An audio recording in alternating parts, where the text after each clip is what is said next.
Yeah.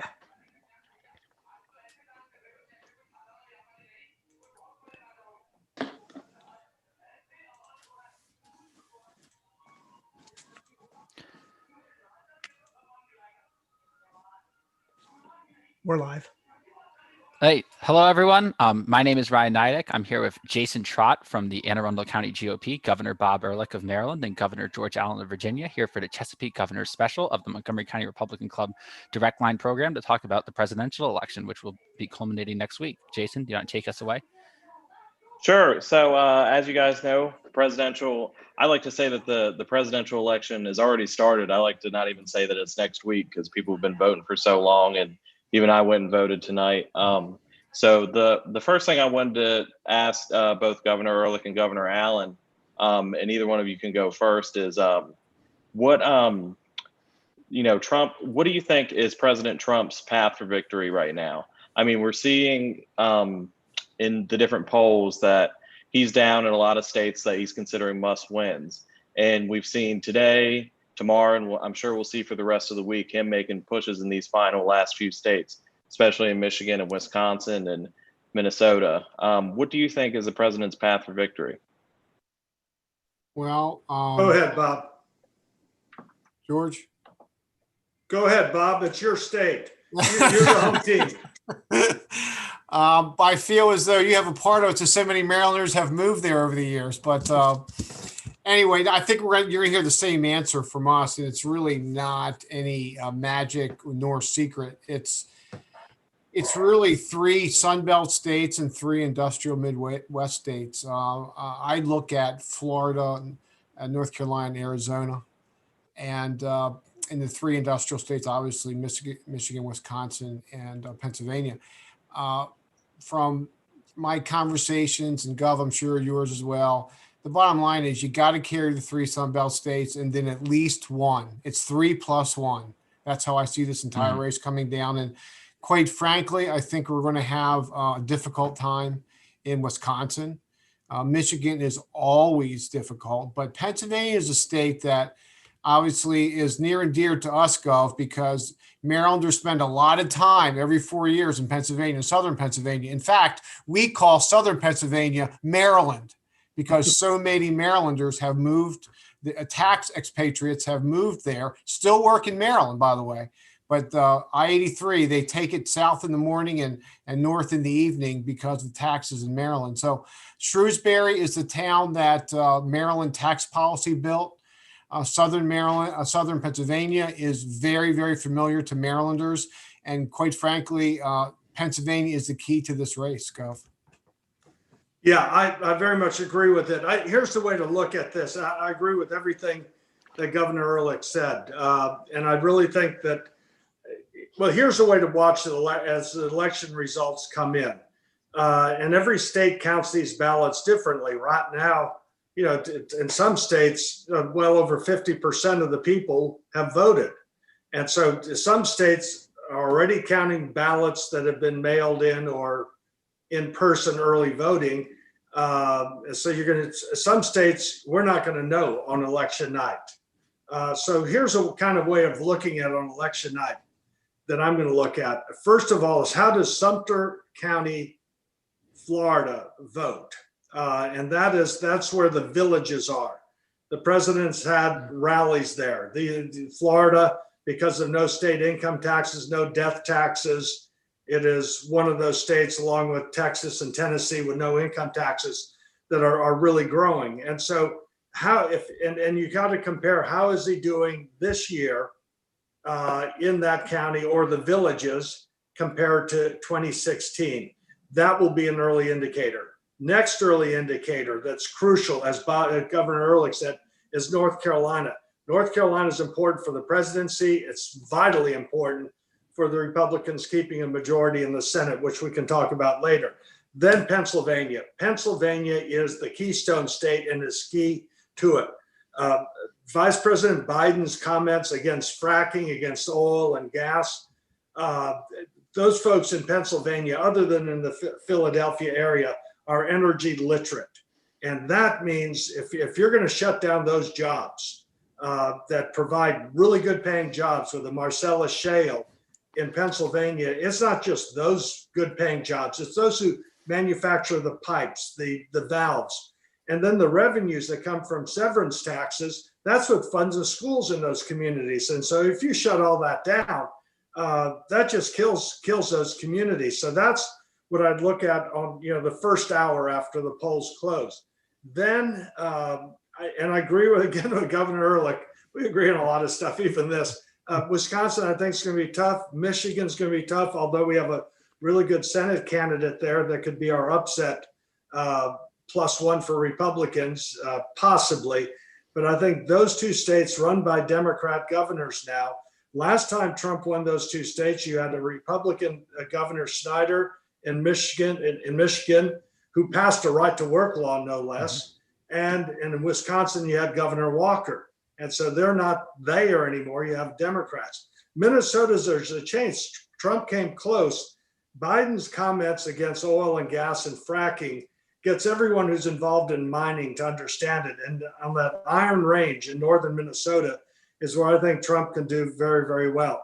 Then Iowa, I think, is going to be another battleground state for the president, as well as a really tight Senate race. And then Arizona is a heck of a battleground as well. So those will be the key states. And but if he wins, if President Trump wins all this, if he wins Pennsylvania, it's not, and keeps Iowa and keeps Arizona, keeps North Carolina, Florida, and so forth, the Sun Belt states, as Governor Ehrlich said, if he wins Pennsylvania, he wins. I think that's all you need. He doesn't have to worry about the one congressional district in Maine or Omaha district in Nebraska. So Pennsylvania is absolutely crucial to it.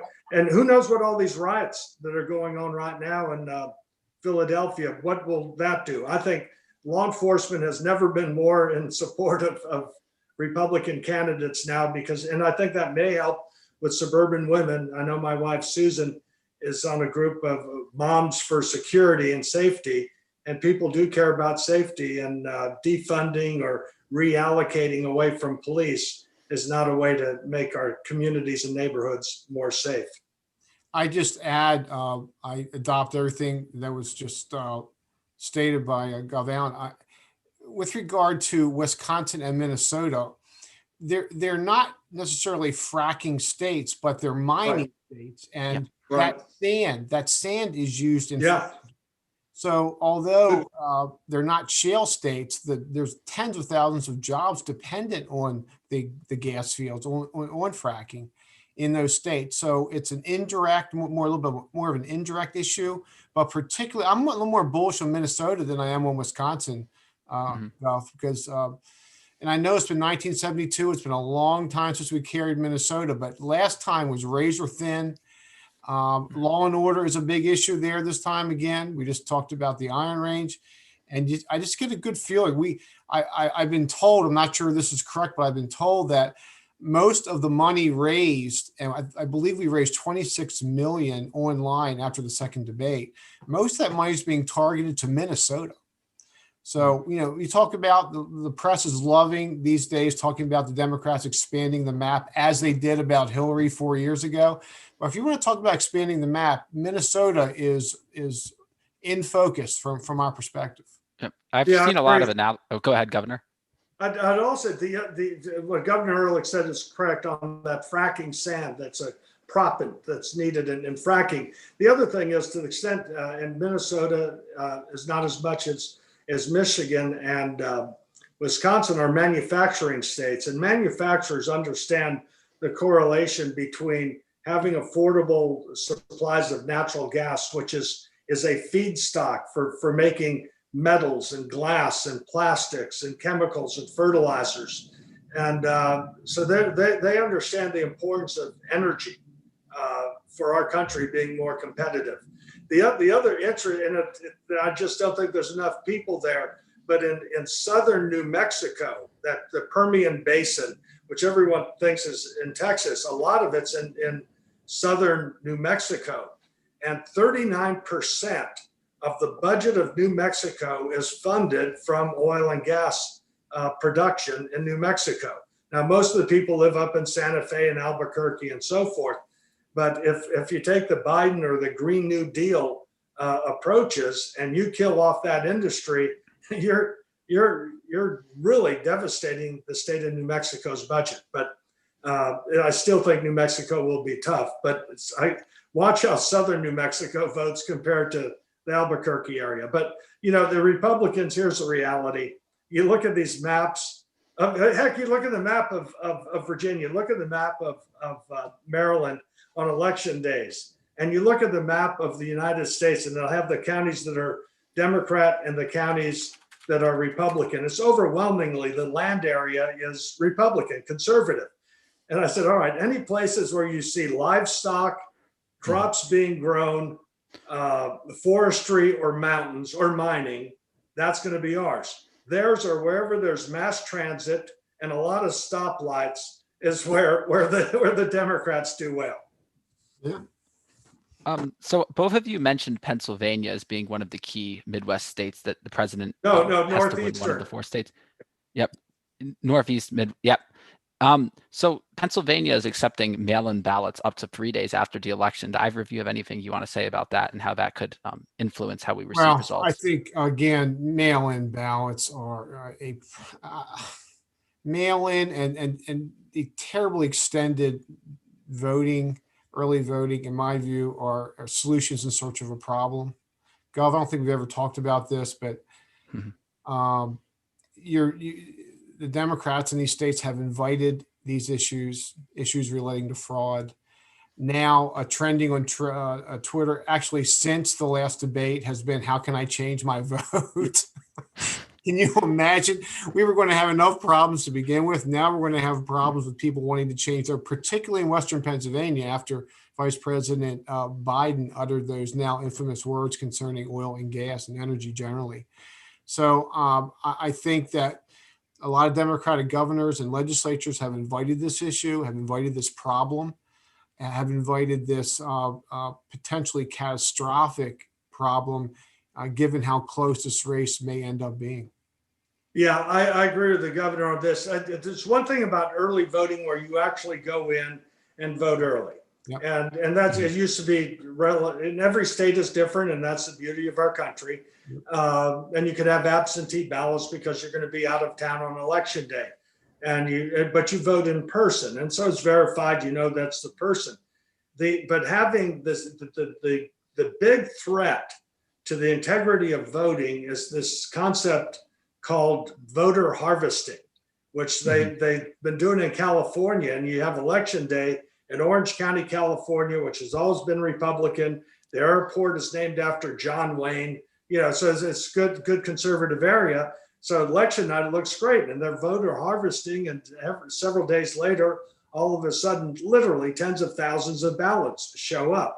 And so some of these states, if they're going to allow people to vote after election day's over, to me, that's playing the game after the game's over. I mean, the final whistle or gun is, the game's over. And Philadelphia is notorious, though, out of Pennsylvania for stealing elections. And that's the worry about Pennsylvania. Pennsylvania, people will say Pennsylvania is Pittsburgh on one side and Philadelphia on the other, and Alabama in between, in the way they vote. And there's a lot of hunters and a lot of NRA members, and obviously the energy folks there as well.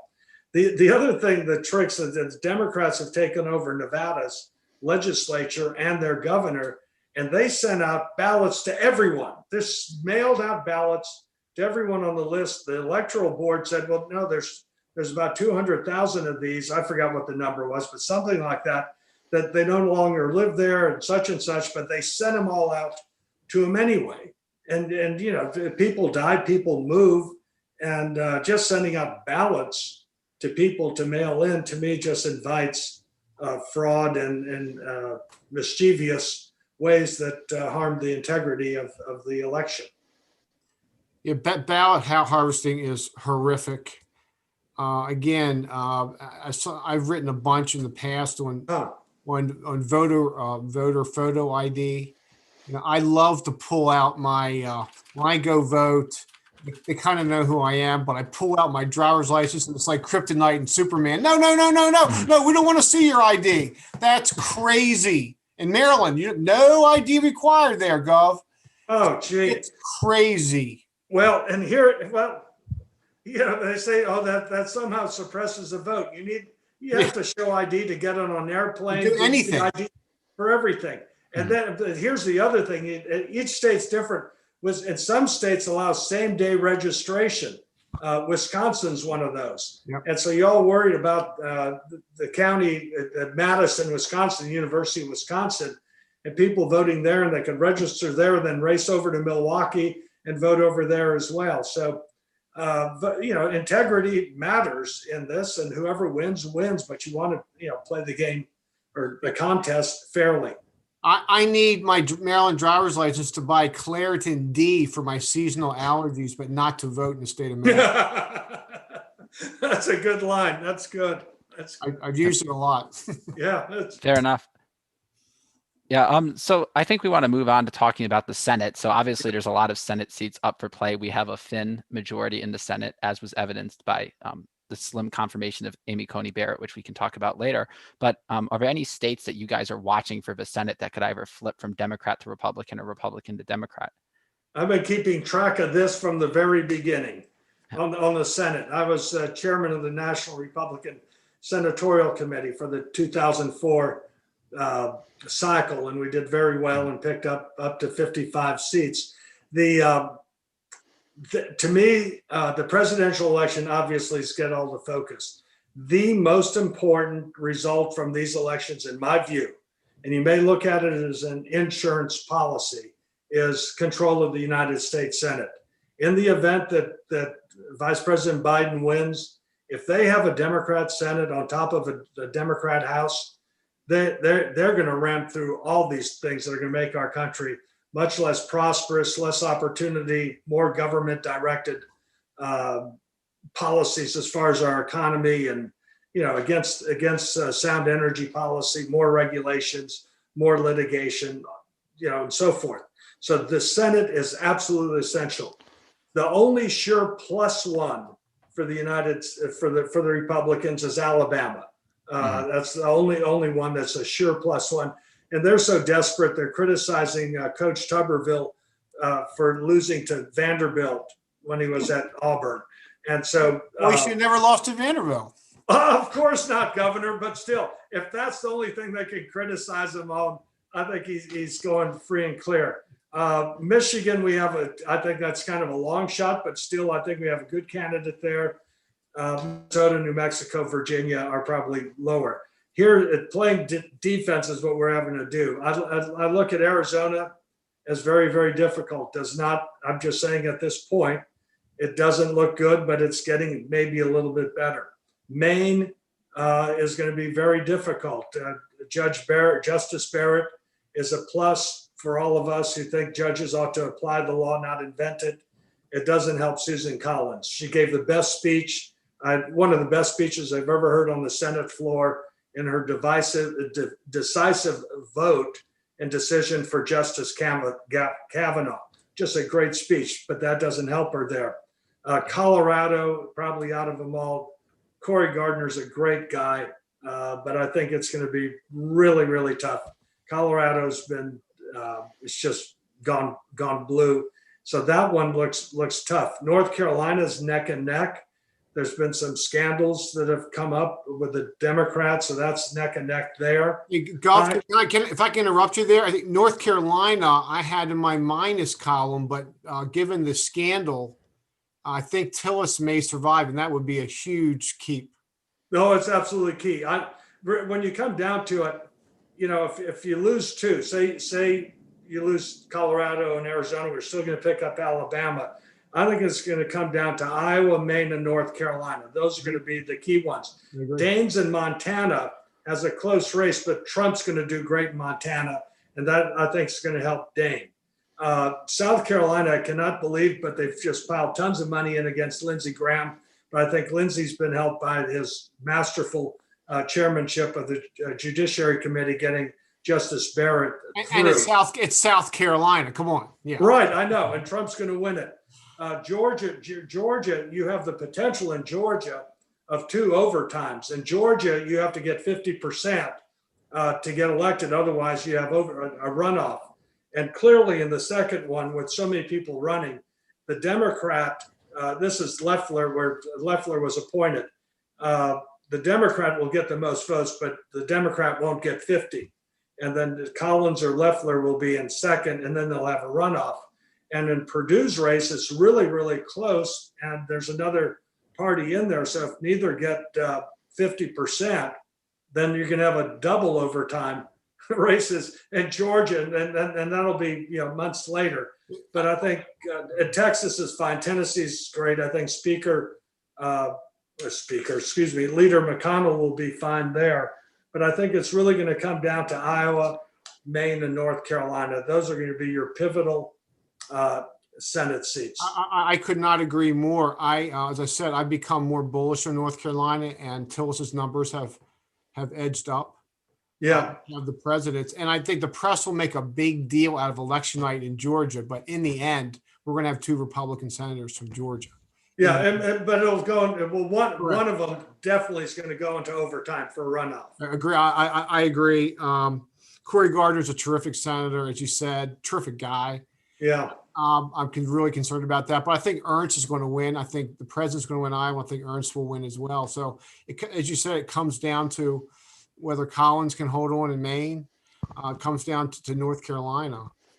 Yeah, the other tricky thing in Maine is they have that second choice ranked voting. So if no one gets 50%, and there are some other folks running other than Senator Collins and her opponent, Democrat, if no one gets 50, then you go to then there's 2 other candidates, independents running. Then you go to that ranked voting, and those 2 independent candidates, one's polling 2%, another one is polling 5%. So that's 7% altogether, and whoever with that ranked voting could switch things one way or the other. I don't know who everyone's second choice is, and you do not, as a voter in Maine, you do not have to actually say who your second choice is. So there's maybe about a third of the voters who say, well, I'm just for Susan Collins, or I'm just for Smith, and that's it. So that's the added intrigue. So thinking that we're going to know on the morning or that night, some night, or at 2 a.m. on after election night, who the winner is, unless it's a big blowout, I don't think we're going to necessarily know. It's going to take at least a day or 2 to get greater clarity. And in some of these really close states like North Carolina and possibly Florida and obviously Pennsylvania, and one of y'all, Ryan or Jason, one of you mentioned how Pennsylvania is going to allow votes for 3 days later. It may take a long while for us to find out who won. I hate to bring merit into a political conversation. Who? I hate to bring merit into a political conversation because this may be the least meritorious profession anyone could pick. But these folks as well as I do. I mean, Joni Ernst, these are really good candidates we have. Cory Gardner's terrific. Tillis is strong. Tuberville is going to be terrific senator. James in Michigan, like you said, a superstar in our party. We have really Susan Collins, she'll drive you crazy at times. But she was there a bunch of times when we needed her as well. Very independent, strong woman. It's really neat to be a Republican and see these quality people run. Right, and I don't mean to criticize the Democrat candidates. They wisely ran a woman who's Speaker of the House in Maine against Susan Collins, and the person running in Iowa against Joni Ernst is also a woman, and there's some attributes she has. Cunningham, I can never figure out. I would always, and we get North Carolina. We live in Virginia Beach now, so for Northeastern North Carolina, they're running ads on Norfolk and Virginia Beach stations to get, that's their viewership area, media market. And this Cunningham, I just couldn't figure out why people liked him. With this going on, the latest on him in this scandal, it's hard to say how that, people will tolerate that. But, our levels of toleration of certain things, and I try not to be hypocritical, some of our standards, the bar has been lowered. And, That's for sure. and by both sides. Yeah, I know no, I say this in a Republican, Montgomery County Republicans, but we need to make sure we're not hypocritical and stand by certain principles in analyzing matters. No, I agree. I just knowing, and look, Maryland's a very tough state. Virginia's become a tough state. We know some of these are really quality people, and Yeah. I'm thinking of Gardner particularly, really quality. Yeah, everyone likes Corey so much, and the Democrats have John Hickenlooper. He was elected as governor and so forth. He had some ethical scandals with him. That's a state that's always, by the way, had early voting. They've always had early voting. Mm-hmm. In fact, that was the one I was sorry we lost that year. We had John Thune won and Mel Martinez won, and Big year. Jim DeMint and Richard Burr and Vitter in Louisiana and Coburn in Oklahoma. And the best was Thune, of course, knocking off Daschle. But Pete Coors was running in Colorado, and they want to spend more and more money.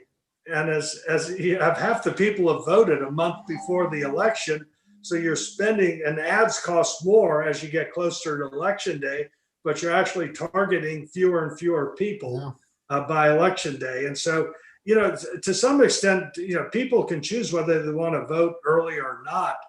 But to some extent, for those who are undecided, they may be the ones who have not voted.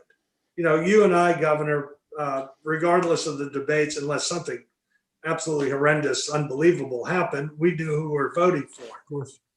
It's that 5%, maybe 10% at most, who are undecided that might be affected by that debate. And hopefully they're waiting to get all the information, get all the evidence before making a decision. How about the ones that mailed by vote and now they're undecided again? Now they want it back. I mean, that's In Michigan, supposedly they can do it. You're talking about a nightmare. Gosh, you go in there. I can't imagine there's going to be many votes changed, but apparently there've been a lot of requests. Yeah. And you know what? That's a good sign for us. Yeah, I agree. Yep. I agree. Next question I wanted to ask you guys, and Governor Allen made a point about it earlier, is that a lot of people are expecting that this election is going to be close and we're going to have to wait days or maybe even weeks after election day.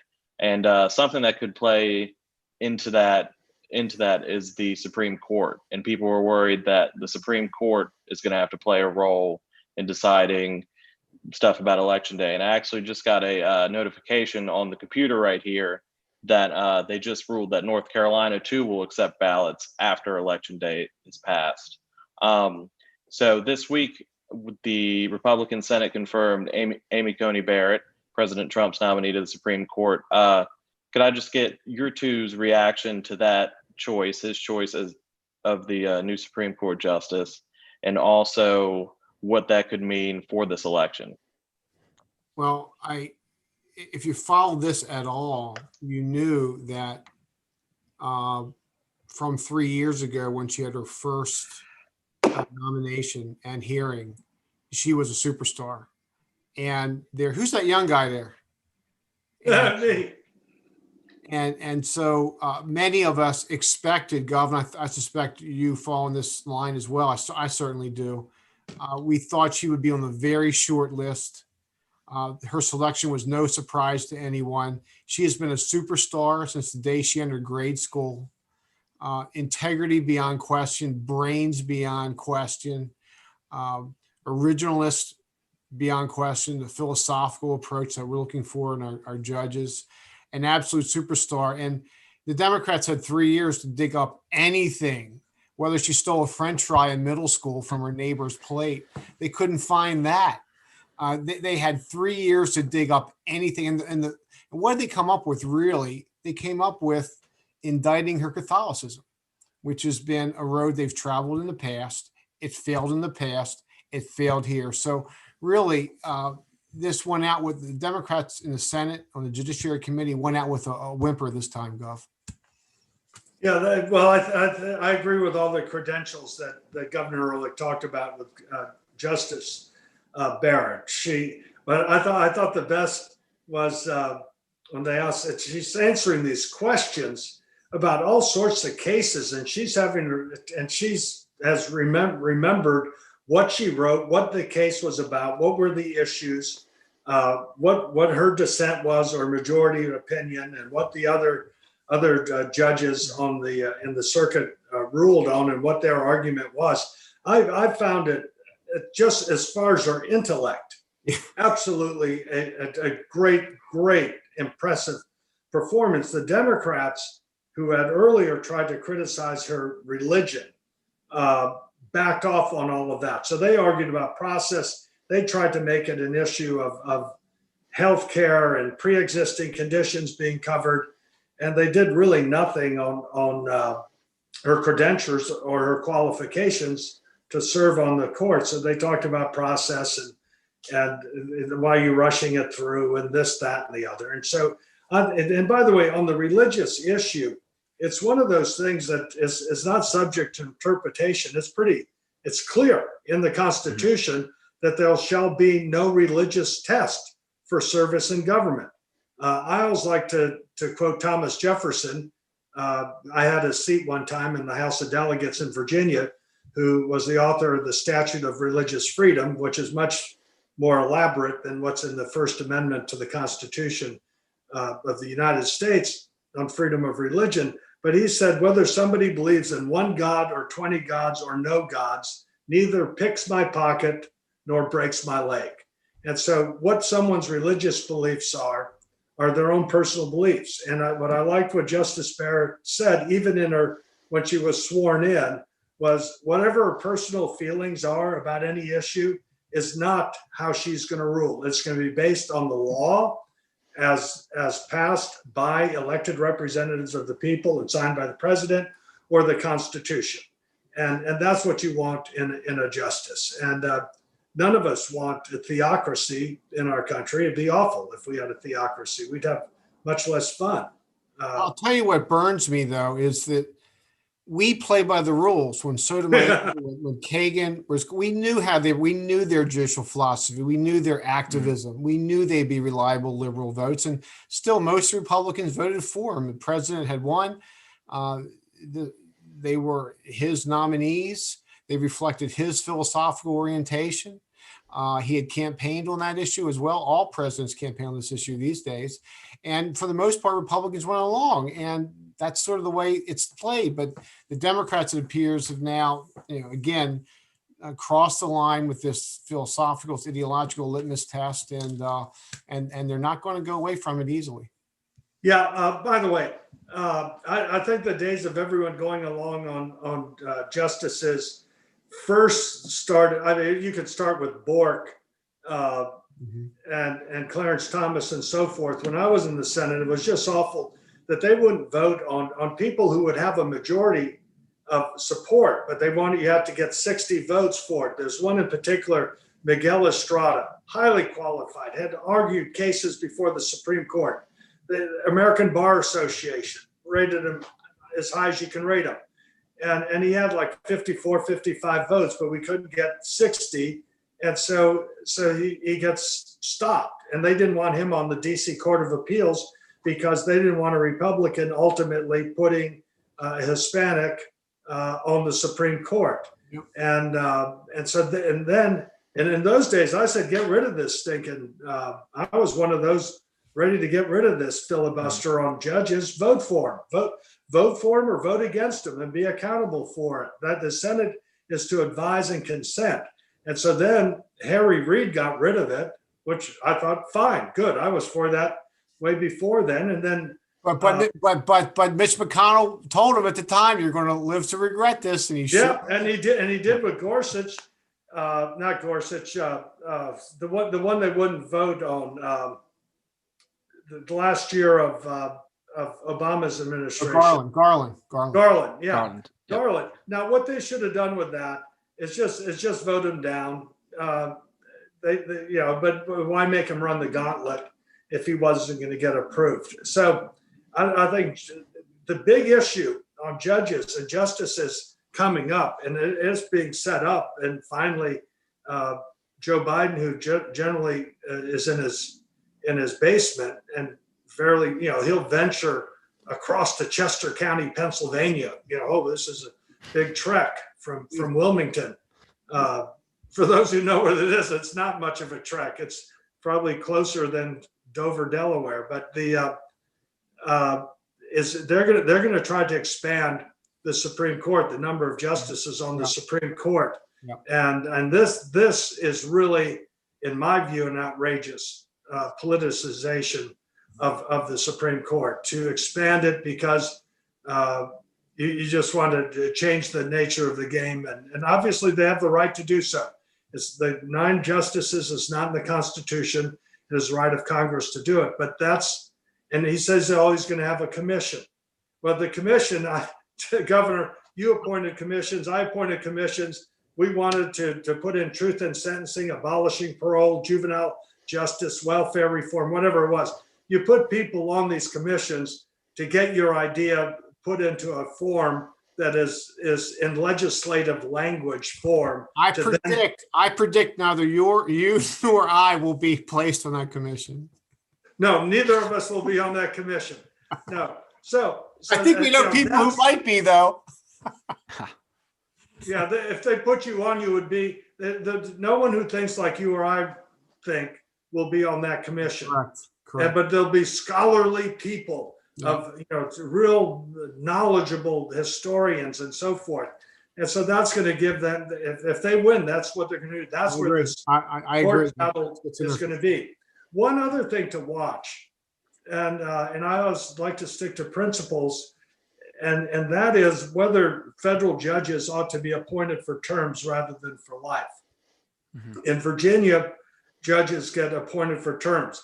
Your system in Maryland is really a very, let's just say, interesting, complicated way that you all select judges. Mm-hmm. And it's kind of an interesting hybrid. I'm not saying it's good or bad. The retention. Mm-hmm. Yeah, and it's not bad.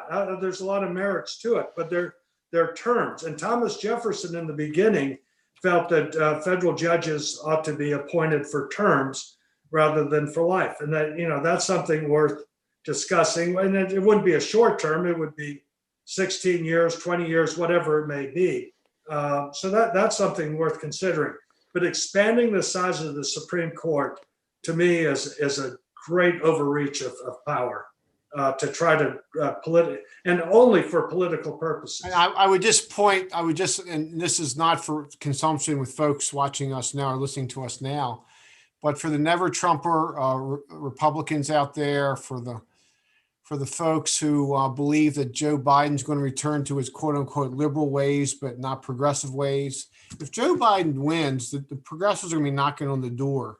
The vice president will be knocking on the door saying, you know what? We delivered. We won.